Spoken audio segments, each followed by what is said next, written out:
All right, a very good afternoon, class, and welcome to today's lab, part 2 of ecological indices. So, the first part, for recap, you have learned about biodiversity concepts like indices, trophic levels, and of course, identifying species. So, in order to understand ecological indices, you have to at least grasp hold of the concepts first. And then only then could you actually make sense of the statistics that we're looking at when you want to quantify the species. So for today, what you'll be doing is to understand the application of different diversity statistics. We won't look at a lot. We will only look at some. And we will apply some of these current examples and also some of your formulas to your data field sampling for what you did last semester. With regards to your long-term uses, it may be beneficial for your final year project if you're looking into doing ecological work. And I believe Dr. Maiza has also given some brief introduction to biostatistics. So this work should be quite easy peasy for you. Now, I think a lot of you may be aware of these keywords, but sometimes it's used interchangeably and we don't quite take hold of the importance of these words. You have to grasp this well in order to make sense of the other formulas that are to come later on. So when we're looking at diversity sometimes, first we need to look at abundance. So now abundance is the total number of organisms in an area. How abundant is it?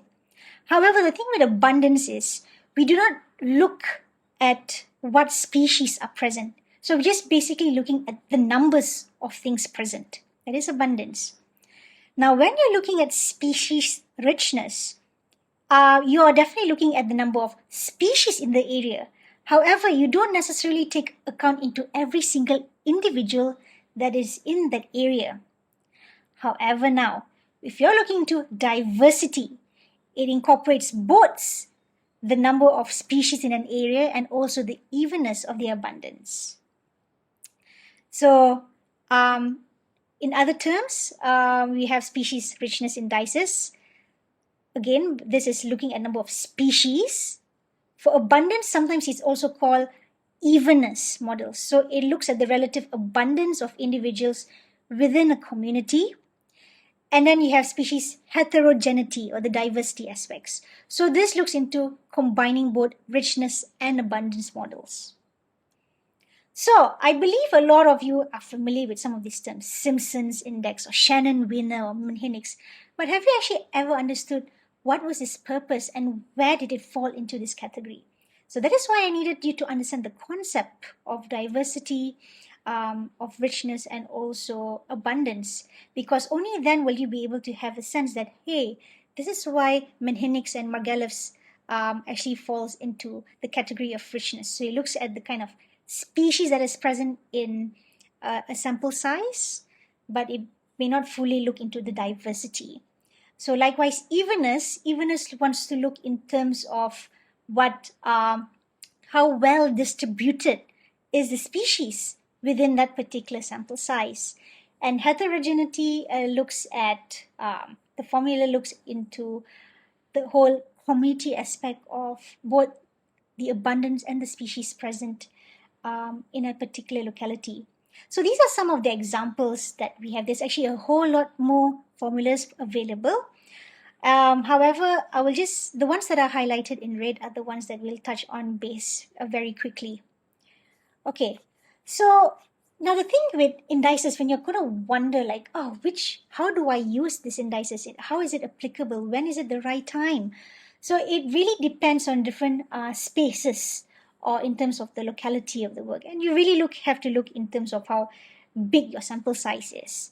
So of course you have alpha diversity, which looks at a particular area which is quite large, which is going into community or ecosystem. And it's counting the number of taxa within the ecosystem.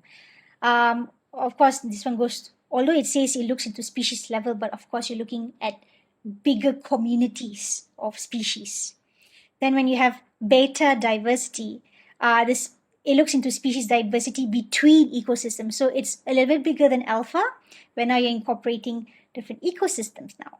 And it compares the number of taxa that are unique to each of the ecosystems, such as mangroves versus seagrass.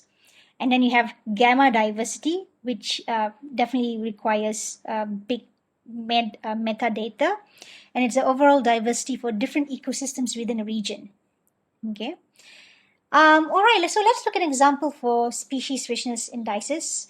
So for Menhinnick's index, it looks as the ratio of number of species written in S and the square root of the total number of individuals written in N, and is used to compare samples of different sizes, sample size. Okay, Margalef as well is almost similar to Menhinnick's, okay, and it relates the number of species to the number of individuals. So it can be written in either of these formula. And this index also is influenced by sample size. And both of them are insensitive to changes in the community structures. Again, it's because that it looks at very small sample size, and you're really looking into just the species and the numbers. So, which is why in a way that it's probably, if you're going to look into bigger data, it may not be very useful. All right. So based on the formula given in the previous slides, try to compute your data using Menhinnick and Margalef for both of these sample size. You have total number of species and also have total number of individuals. So I'll pause this video and you may actually try to calculate and see if the answers are correct. All right, so if you've paused and you've gotten your answers, I wonder if you actually got these answers right. If you have, congratulations. Now, despite you getting the numbers, all right, I also want you to think about the value of these numbers. What does the number mean? Okay, the fact that Menhinnick's and Margalef, okay, so you have catch X, which is, of course, slightly bigger, all right, in comparison to catch Y. But what does the value mean? Is there any particular difference? Is there any particular use of having those differences in the value? So I would like you to do a little bit of homework and try to figure out what are the differences of both of these indices. All right, moving into species abundance models. So no community has species of equal abundance. So in other words, it's very, very rare to actually find a perfect community of equal number, distributed number of individuals for every species. Meaning to say, if you have 5 species and each species has 5 individuals in that particular locality, it's close to impossible to find such examples as such. So you more often not, it's either going to be very abundant for some species, or some are going to face medium abundance, some are going to be rare, or some are going to be few. And the best models to help represent the above are the species abundance models. Now, diversity is usually examined in relation to the following 4 models. So you have the geometric series, the log normal distribution, the logometric series, and the broken stick model. And basically, when you're going to plot a rank abundance graph, these are the 4 examples of the models that we are talking about. So it is actually plotted on this axis, which is relative abundance. So you have like extreme abundance up here, which is 100, and this is the lowest ranking abundant. And then, of course, he has rank order of species from most to least abundant. So you're talking about one species here and then going up to different higher number of species. However, what it basically represents is, example, if you have one species here, all right, say example here, say if this were to fall around to 1 to 2 species, but you have 100, okay? And then what this geometric model shows is that as you go higher with number of species, the abundance seems to drop very significantly. All right. So basically what it's trying to show that it's not equally distributed, because you have one species is going to be high and then some it's going low, low, low, and lower. Now with the log series, if you notice, is a little bit more curved. Okay. So there is some degree of evenness in terms of the distribution of the number of species with the abundance of the species. Now, in a example of, it's not entirely perfect, okay, but as such that species are quite evenly distributed. The log normal model is one that is quite featured and most favored and most healthy. The broken stick is supposed to show that, as I've mentioned, those impossible situations where every species will actually be very evenly distributed. So it's very unlikely to happen, but there are some rare cases. So with the geometric series, what it talks about basically, it's fewer species that are dominant. Again, maybe there's one species in a particular area that is very dominant, like seagrass, just total number of seagrass, and it's more common. But it's not often found in nature. So even if it is found, probably it's found in very species poor environments. So obviously, if you have an ecosystem which is very diverse, it's going to show a healthier species abundant model. So then you have a log series, is the majority species are very rare, but few are very abundant. So this is what I mean by some of them are going to be quite rare, but some species are going to be quite abundant as well. So that is why you have a more broader inclination here compared to this one, which is very steep. Now the log model is very few species very rare, many are uncommon, and very few abundant. So it's a mixture of all, which is why the log normal model is one of the more common ones actually. And then you have the broken stick, which is species is relatively very equally abundant, has very high evenness. As I said, like for every 5 species, each 5 species has 5 individuals. So that is what the broken stick represents. Okay, now we're coming into community similarity. Basically, almost somewhat like looking into evenness, but we're trying to see how similar is one aspect to another. So for one example that we use for community similarity is Sorensen's coefficient. So the values given is between 0 and 1. So now the closer the value is to 1, the more communities are in common. Whereas if it's obviously it's 0, then of course it's vice versa. Complete community overlap is equal to 1. Complete community dissimilarity is equal to 0. And the Sorensen coefficient formula is as such. Okay, so C actually stands for the number of species that 2 communities have in common. So S1 is the number of species found in community 1, and S2 looks at the number of species found in community 2. Okay, so I'd like you to run a little simple test for you, just so that you understand. So there are 20 species found in community 1 and 25 in community 2. Between them, they have 5 species in common. Okay, so if you were to actually calculate, then this is the value that you're going to get. So remember how they said that the closer this is 0, the more dissimilar, which is in a way good. All right. So according to Sorensen's coefficient, these communities do not have much overlap or similarity. So a summary for these, the 3 main measures of diversity is, again, species richness, simple but sensitive to sample size. So it looks at a smaller scale, such as Margalef. Now, if you're looking at species abundance, it's a good indication of relationship between difficult to calculate. Okay, so it again, remember how it says that it looks into the species abundance and the number of species in a particular area. So it gives you an idea of the evenness of that particular area. And then you have proportional abundance, some simple, some complex, but some are useful to compromise. And this is what we're going into next.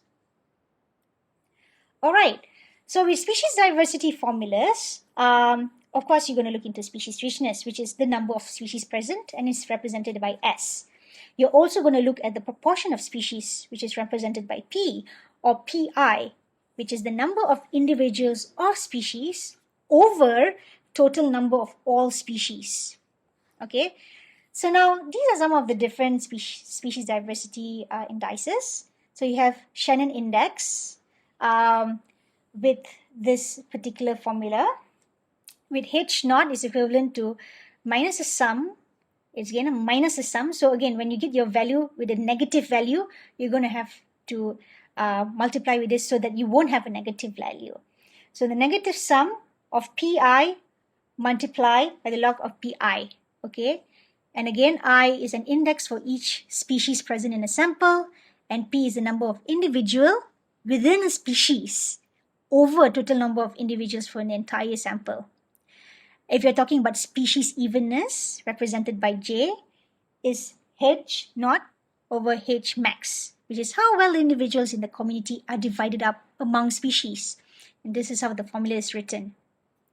So in the difference with Shannon index comparison to Simpson's index is that you have the diversity index here, which is represented by n, the total number of organisms in the community, and with the small n, the number of individuals in each species.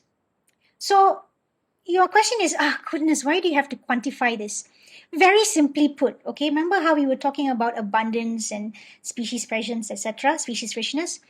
So they might look like two very similar communities, all right? So here, how many species do you have? 1, 2, 3. 3 different kinds. And here, 1, 2, 3. But in terms of the numbers for each of the species is very different. So obviously, we want to see how diverse and if it's more like a geometric model, or is it more going into a log model? Okay. So if you want to calculate, let's do a little practice. So these are some of the number of individuals for this species. Okay, first I will pause the video, or you may pause the video and try to calculate for yourself what is the species richness of this community and what is the proportion of each species. Okay, if you've gotten your value, this is what it should look like. And then moving on to the third part, what is the Shannon index H for this community? Again, based on the formula, I will pause this video and you may try to calculate it yourself. All right, by right, you should be getting these values. And then what is the HMX for this community and what is the species evenness for this community? I'll pause the video for you to calculate it yourself again. All right, by right, you should be getting these values. And the last part, do calculate the Simpson's diversity index. All right, if you calculated it, you should be getting these values. So that's it for my class today. I will see you guys tomorrow. And if you have any issues, you may discuss with me tomorrow. Thank you and see you soon.